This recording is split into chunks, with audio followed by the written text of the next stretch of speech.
Channel ചർച്ചകളിലും സാമൂഹ്യ മാധ്യമങ്ങളിലും പ്രസംഗങ്ങളിലുമെന്ന് വേണ്ട എല്ലായിടത്തും ധീരവിപ്ലവകാരി വിനായക ദാമോദര സവർക്കറെ ആക്ഷേപിക്കുന്ന വിവിധ സംഘടനയിൽപ്പെട്ടവരെ നാം നിരന്തരം കാണാറുണ്ട്.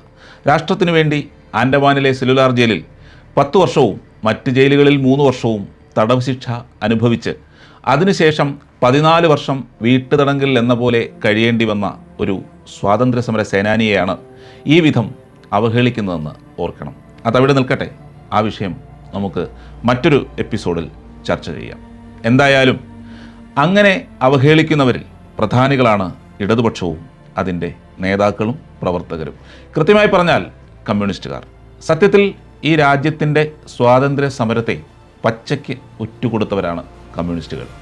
ബ്രിട്ടീഷ് പാദദാസന്മാരായി അവർക്കു വേണ്ടി വിടുപണിയെടുത്ത് INA സമരഭടന്മാരെ പോലും ഒറ്റിക്കൊടുത്ത പാരമ്പര്യമാണ് ഇന്നാട്ടിലെ കമ്മ്യൂണിസ്റ്റ് പ്രസ്ഥാനത്തിന് ഉള്ളത്.